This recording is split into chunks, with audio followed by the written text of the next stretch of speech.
Welcome to the Virtual Excellence Show. I'm Ross Dawson, your host and a lover of the potential of all things virtual. And today on the show, we'll be speaking to the very, very interesting Matt Moore. And back to Matt in one moment. First of all, just as always, just to let you know that the Virtual Excellence Show is a community, wanting to get all of us learning together as we are learning and doing the show. So please like the video and subscribe on YouTube if that feels like the right thing to do.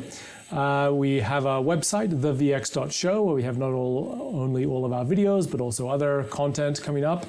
You can use the hashtag #VXShow on Twitter. And we also have a Facebook group, which are building to have a bit of a conversation around what's going on there. But the meat of this is in our conversation with Matt Moore, who I've known for probably around 20 years. Both of us came out of the knowledge management movement back when it was in its early days, and his works around the world, great insights to share, very connected in the community, lecturer amongst other things, and many great insights to share. So we are now fortunate to have on the show Matt Moore. Welcome, Matt. Hello, Ross. How's it going? It's going very well, all things considered. Are you surviving pandemic times? Oh, just about. I'm glad to hear that. So, speaking of which, it's these are interesting times. We have those of us who have been connecting synchronously and asynchronously for a couple of decades used to it, but many more have been forced into this experiment with lots of remote working. And so I'd love, you know all this inside out. I'd love to hear your reflections on where we are today and what you're seeing happening as organizations deal with this. It's an interesting time, isn't it? So perhaps we're definitely not at the beginning of the end. We're somewhere near the end of the beginning, it feels like. So, the last 2 or 3 months, we've had the great remote working experiment. Millions of people have been sent to work from home, if they're fortunate enough to be able to do so, and it's largely kind of just bulldozed through any objections that recalcitrant managers might have had to letting that happen. But as lots of people have identified, it's not happened in optimal circumstances. So people are having to work from home where they've got kids who are home from school, they've got their partners, their housemates, and in most cases we haven't actually set up our homes to accommodate this. I think one of the few kind of growth industries has actually been home furniture makers, from what I've heard. But we sort of got through that first hump of actually making it work. And I think now we're trying to work out what we do next, whilst at the same time, and we're seeing this in multiple jurisdictions, some parts are opening up, some parts have opened up and are now closing again. So we're trying to deal with that uncertainty and the need to respond to things very quickly and in an agile manner. Because certainly here in Australia, things are changing on an hourly basis. So I suppose the response is, crudely at an individual level and an organizational level. And perhaps coming to the organizational level, there's some, what's got to be top of mind for organizations or leaders in terms of responding to this if they aren't already on top of the realities of remote work? Well, I suppose.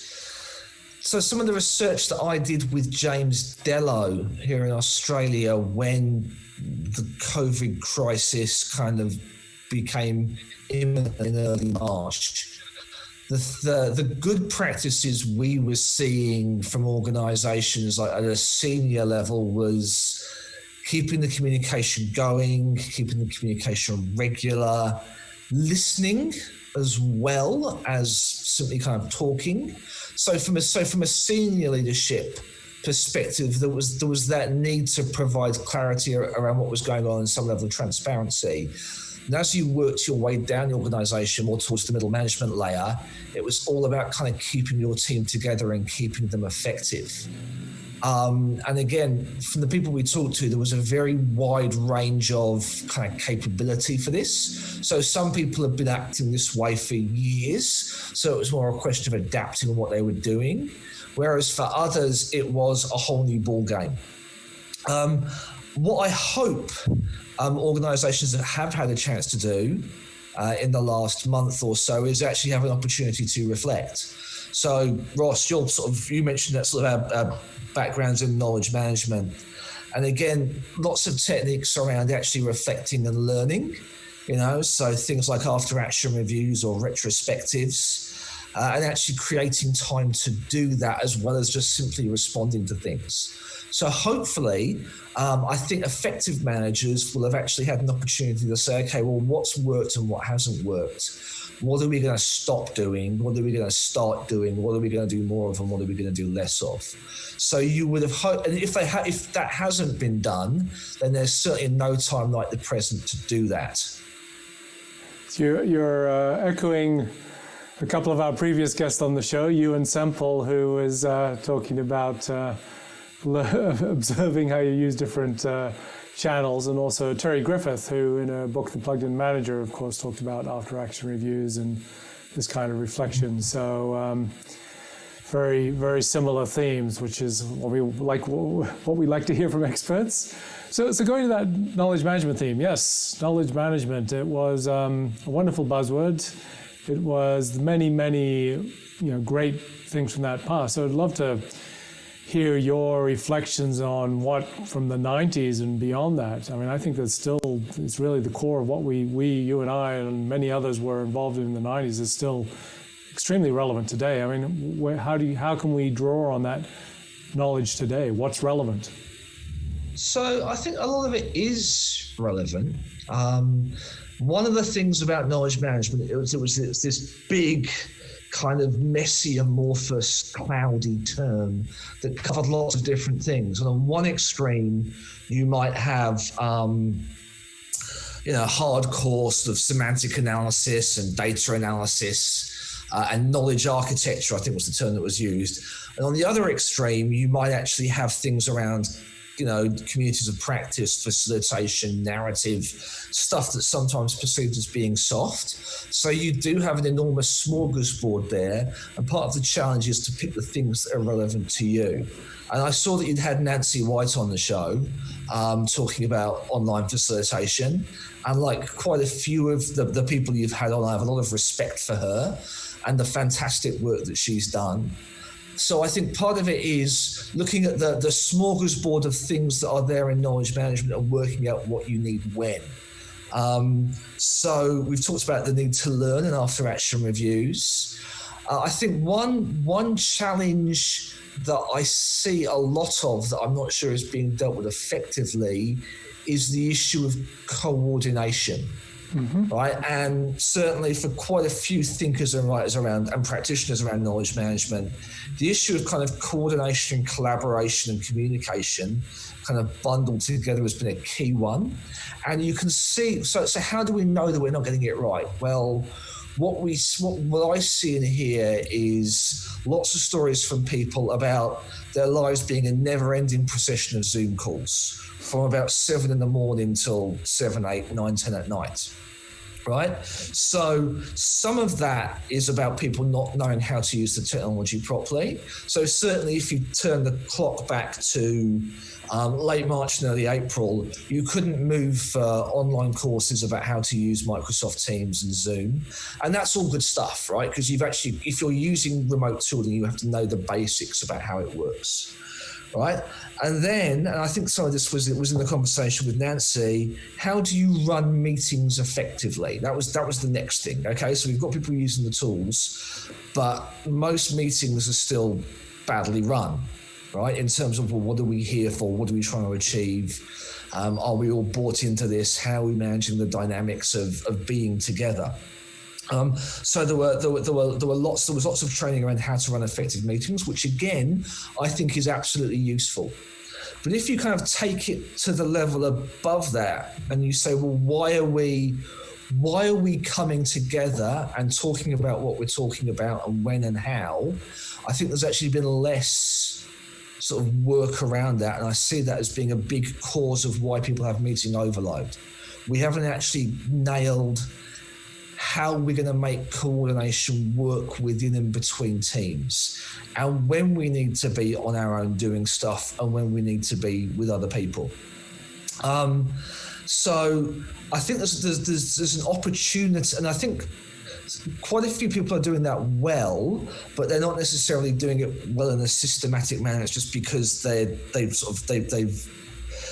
naturally or instinctively found a way that works.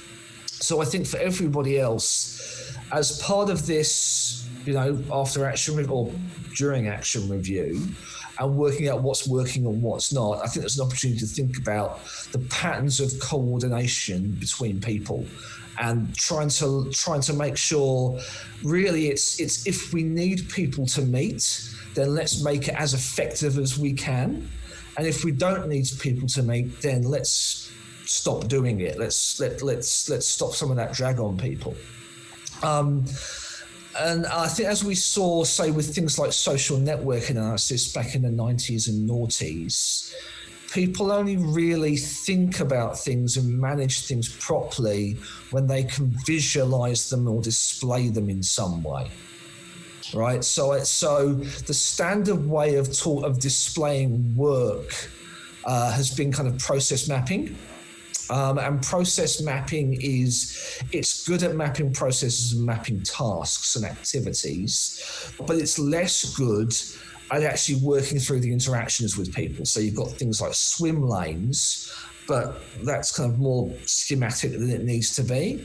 And I think one thing that we need to do is recognize that process maps have a use, but we also need to sort of potentially take lessons from musicians and dancers. So if you look at an orchestral score is a way of arranging and synchronizing a group of people that have to do a preset piece of work, right?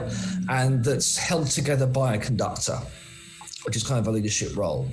And then less deterministically, but in just as rigorous a way, a dance troupe will work out the choreography between them and how they interact with each other. Now, I'm not suggesting that we need to do our meetings through interpretive dance. That's probably a step too far. Sounds good. But just in terms of looking at what a team is doing, the order in which they do it, and who needs to talk to who, when, and about what, and just putting that out in a simple map or a simple kind of flow chart, I think that could have a lot of power for teams. Right, and certainly that then allows you to have a discussion around, well, we seem to be having lots of meetings on this topic or around this time. Does that actually make sense from a sequencing perspective? So I guess, this goes to, I suppose, some of my thoughts around knowledge management. And there's a number of levels and layers, from quite micro and detailed to very macro. And where the problem was when organizations pointed ahead of knowledge management and thought, oh, well, that's done. But in fact, it is the core of what the organization is. How do you bring the capabilities of the people together to create value? So I think there's a danger in a way of getting, there's a value, of course, in the mapping or the process work. But there is also a macro thing around, how does the organization work? What is the organization? And that comes back to, I suppose, again, conversation I had with Terry Griffith around work design. So if we are designing the work of the future, things are changing. We have AI, we've got different communication channels. So we have to design work not based on the premises of the past, but in the future. So for leaders of organizations, how should they be thinking about it? And what should they be delegating, and what should be still in the purview of the leader in considering how to make organizations work when suddenly how you engage with each other has changed dramatically? Well, I think that's a really good point, Ross. And I think in some respects it pushes leaders to give up on certain illusions that they have, that they can control all the interactions that happen between staff, that I think some of them secretly want to do. Again, some of the conversations I had with people early on in the response to the pandemic were all around, well, how do we manage our staff? Right. Again, there was a plethora of organizations saying, well, we've got software that will manage the keystrokes of your staff, or will, you'll have cameras on them 24/7. Now, I have various ideological and practical kind of problems with that approach. But if you're not going to do that, and I don't think you should, because I think it's making a rod for your own back as a leader, and B, making everybody's lives miserable, then what can you do? I think you should definitely be in charge of the overall goals of your organization and how you set those. And I think that, and again, the focus that I think lots of managers have had to face is because they can't micromanage their staff if they're not in the office, then they do actually have to move to a managerial approach that is more around goal setting and outputs and outcomes, right, rather than the nitty-gritty of how. So setting goals, and obviously around that you've also got things like, well, how you set incentives and how you reward people. I still think there's a big, and this has been the case in knowledge management as well, I think there's a huge power in role modeling, right? So if you yourself are setting up endless meetings with people, or you yourself as a leader don't have time to think or reflect or learn, then and you signal that to your people, then you can only expect the similar issues to cascade down the organization. So there's a big thing there around kind of role modeling and about being seen, I think, to be working in an effective manner. Right, and obviously that's not always possible because there will be crises. But again, the leaders out there that say, no, I'm actually not available for these 3 hours once a week because this is the time that I actually reflect and I'm building in learning time into my schedule so we can all be more effective going forwards. I think that's really important. Just on that point, it's interesting going back to the organizational network analysis work. So Rob Cross, for example, focused on node overload. And so mapping basically how many inbound and outbound connections, or essentially what people were finding people dependent on their work. And in a typical organization, you get the leaders overloaded and a few of those experts in hubs and others not. And so that comes back to this idea of process mapping, but it is a network, of course. And I guess I think there's trying to find this balance between, yes, there are lots of tools, process maps, organizational network analysis, value analysis, whatever, but there's also needs to be some kind of a macro frame as well, and balancing those two perspectives. So, Ross, from your perspective, what do you think the key elements of that macro frame are? The tables are turned. So to your point, I think it is, there has to be I always work in vision, as in let's look at the context of what the organization, the environment for the organization might look like in a few years from now, and that includes, competition, industry, and so on, but also the nature of how the workforce works. And then having a vision for how that organization functions. How is it that what are their roles? What flexibility do we build into those roles? How do we make it, how do we create the conditions for that emergence for things to be able to happen effectively, which you can't know until you try, of course, but you're trying to create some kind of a vision and then being able to say, well, from here, these are the things we need to do to be able to evolve that. So I believe in the power of vision in terms of saying, well, let's point to something which is compelling, which people can see. And that, amongst other things, that is how the organization functions, which comes back to some of the messages I've been offering lately around saying, well, it's not about work in office or work in home. It's saying, well, we have home, we've got office, we've got third spaces, such as co-working spaces, we've got beaches, we've got, whatever, cafes, and let's find whatever is the right balance of these things, not having any presuppositions around where we've come from. So And then, so it's how do we, I think, that's the key thing, how do we create those conditions for emergence of these capabilities? And I think that's something you have looked at in depth. So I'm just going to kind of hone on something you said there around vision. And I'm going to do a yes and here. So I'm going to say, we talk a lot about vision when we're talking about strategy and leadership. And I'd like us to remember some of the other senses as well. So not just what does the future look like? What does the future sound like? What does it taste and smell like? What does it feel like?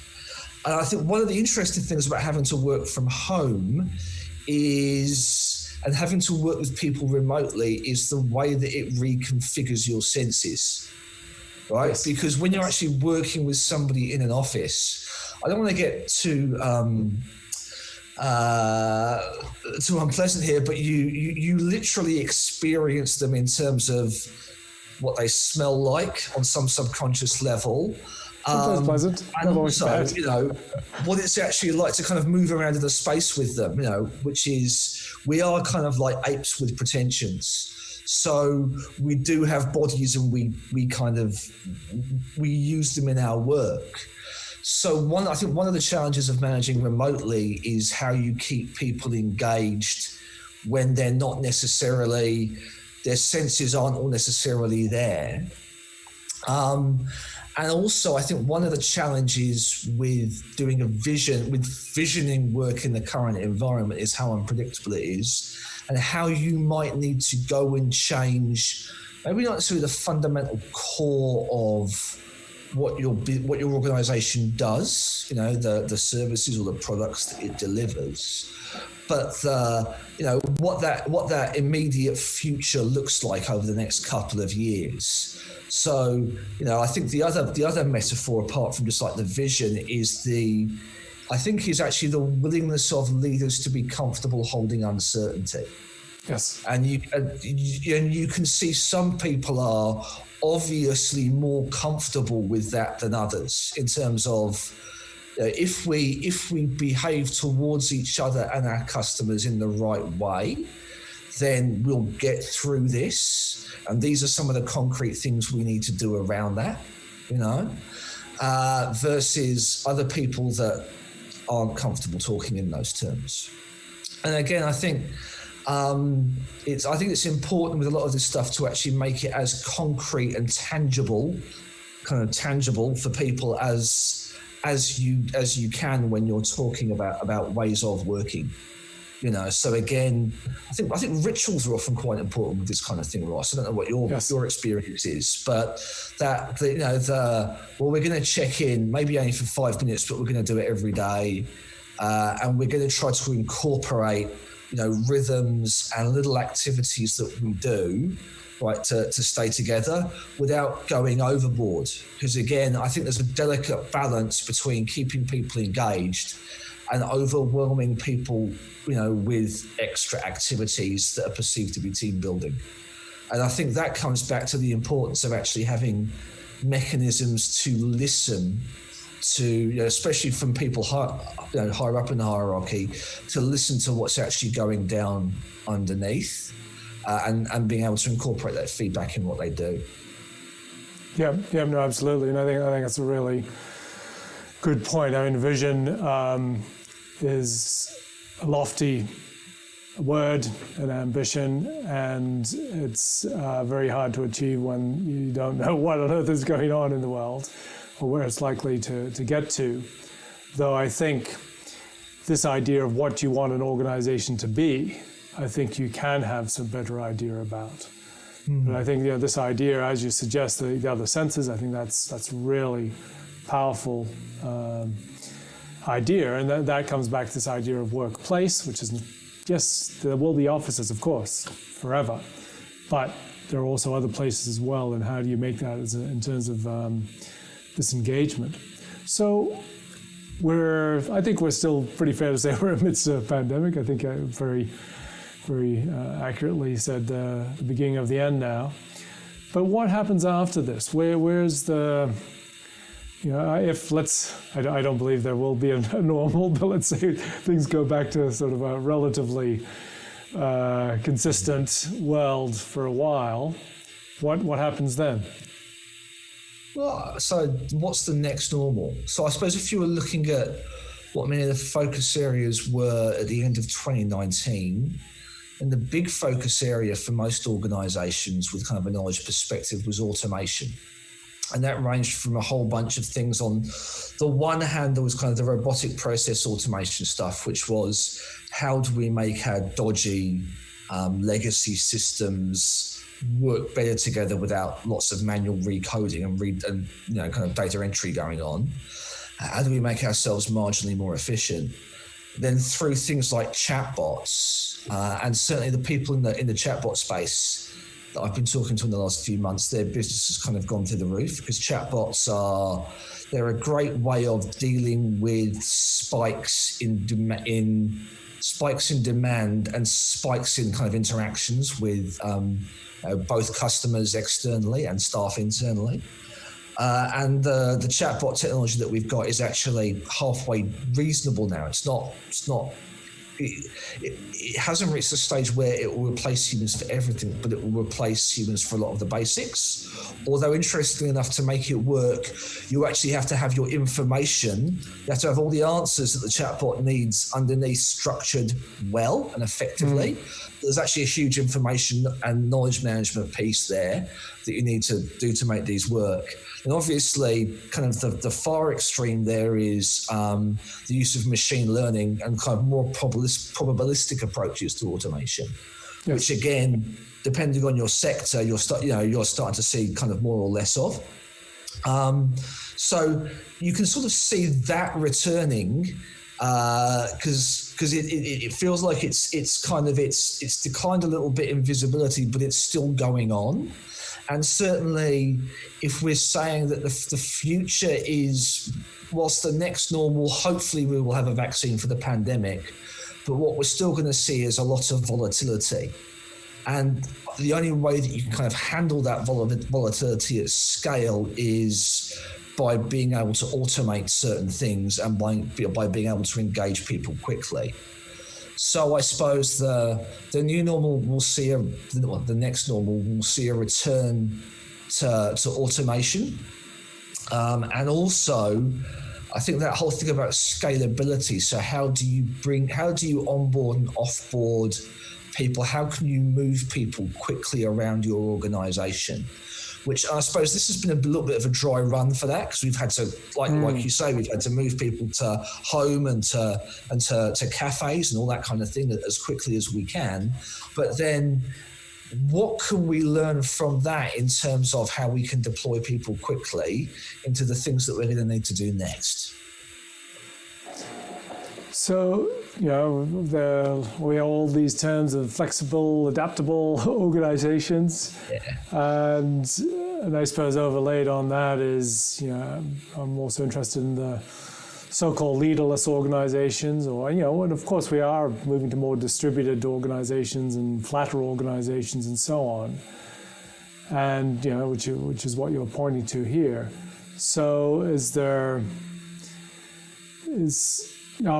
will some organizations be better at that than others, or what are the things which we need to be focusing on that journey? I suppose that's always the case, right? So we might have a disagreement here, because I'm not that convinced by some of the rhetoric around leaderless organizations. I think human beings, the way they are, there's always going to be a place for some form of leadership, although it might vary depending a lot on context. I think what my hope is that the organizations that succeed will be the ones that really commit to learning on multiple levels, right? So they really commit to reflecting on what they've done well and they've done badly, right? And what they could improve and what they can build upon in the last few months, but also going forwards, how they take their learning mindset into the things that are going to come up, right? And the successful the organizations that have been successful, like many of the technology organizations that have got the huge market capitalizations now, what's noticeable about those organizations is how in most cases, not all, but in most, they have tried to bake learning into what they do. Right? They don't necessarily call it that. They might call it things like minimum viable products and lean, lean startup and all that kind of good stuff, and the Steve Blank's customer discovery work. But their approach is the future will not be the same as the present, and that the only way you can cope with that is by learning. So I think organizations that have that learning mindset all the way down from top to bottom will be the ones that succeed. And I suppose the thing that's related to that, so going back to your kind of comment about leadership, is also organizations that have different kinds of leaders within them. So people that are capable of leading in different ways, right? That they actually have a kind of a more diverse leadership culture in the organization, rather than, say, you look at some organizations and they have a very command and control approach, and that's the only kind of leader they have. And then you look at other organizations that are full of entrepreneurs that go off with their little tribes and do everything else, and that's the only kind of leader they have. And I would, and I'm not sure whether this is actually the case or whether this is me simply projecting my hopes onto the real world, but I would love to see organizations develop a diverse cohort of leaders that can lead in different ways and in different contexts. Yes. And that's, again, if it's around adding new possibilities, I think is what this is all about. And, this idea of, so John Hagel on the show talked about scalable learning. I think pretty much agree that's the case. And I suppose that's, again, part of what you do. And so I suppose to finish off, I gather you help organizations with this kind of things. And so is there any websites or blogs or anything which you would point to in terms of people interested in your work, or just other pointers to what you are doing?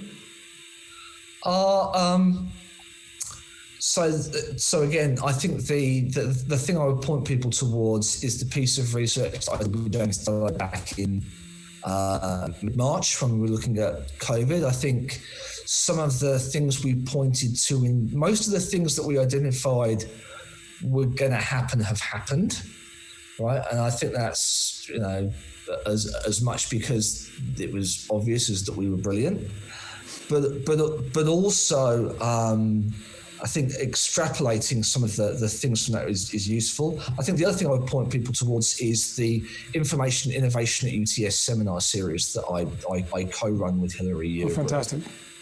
So with that, some of the things that we've been talking about here around chatbots, machine learning, semantics, all that kind of thing and we did a session this week, in fact, on basically making sense of and remembering the pandemic and learning from it. Fantastic. We'll put links in on the website at the VX show on your page, and also on comments on YouTube, so that people can access those, any public resources you have. So thank you so much, Matt, for bringing I wouldn't say how many decades experience to bring to light on the matter. So we live in an increasingly virtual world. We need to do that, and a large part of that is organizations and being able to take that to the next level of being effective. So thanks for all of your insights, which you have shared with the viewers of the Virtual Excellence Show today, Matt. Thank you for your time, Ross. Good conversation. Goodbye. I've enjoyed it. So Matt, sharing the insights on organizations today and organizations tomorrow. So as mentioned, go to the website, thevx.show. We've got show notes, all the videos, other content, and so on. We also use the hashtag #VXShow on Twitter, and our Facebook group is VX Show. Find that and build the conversations. And please like the video if you've enjoyed it, and subscribe on YouTube to help us be able to create this content. Thank you. Have a lovely day.